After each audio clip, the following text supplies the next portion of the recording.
la dernière musique. Quand le tumultueux déroulement des âges sera fini, monteront avec leurs délicieux visages dans l'air béni, monteront avec leur chevelure de gaz qu'un Dieu vengea, les yeux sur l'éternelle et souveraine extase, ouverts déjà.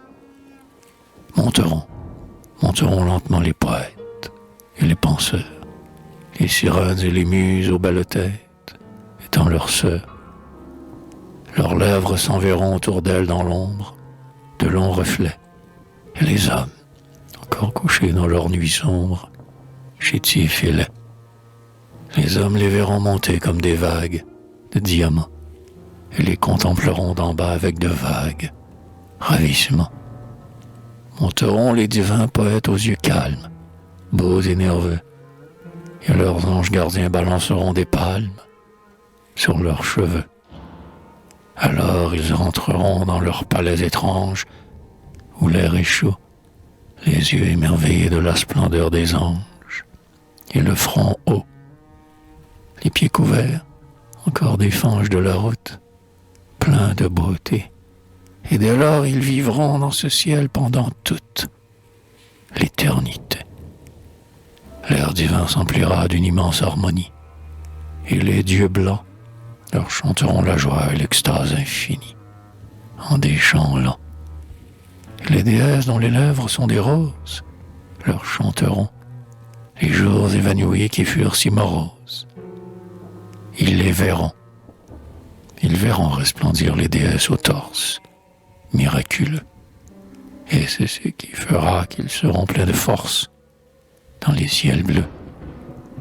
Eux-mêmes, en voyant se joindre les déesses à leurs travaux, chanteront les plaisirs sacrés et les ivresses des jours nouveaux.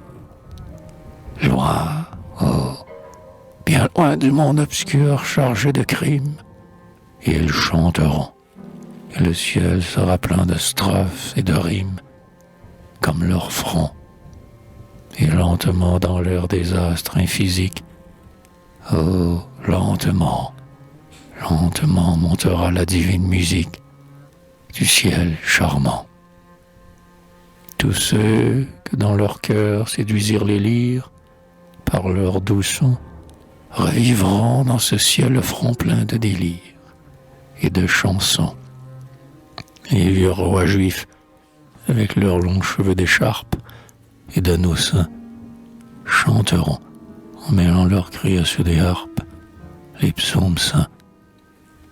Les reines de la Perse et les princes tartares, pleins de beauté, célébreront parmi l'extase des guitares la volupté. Les chimères au cœur de marbre et les sirènes, aux vagues voix, chanteront sur le flux des eaux, aériennes comme autrefois. Les cieux profonds seront plus que jamais sonores, et par moments, tous ces musiciens tendront dans les aurores leurs bras charmants.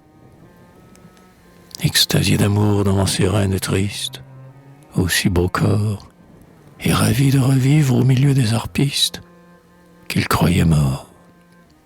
Puis les musiciens et les musiciennes, au cœur brisé, interrompront le chant des lyres anciennes par des baisers. Et tout le ciel sera rempli de cette gloire.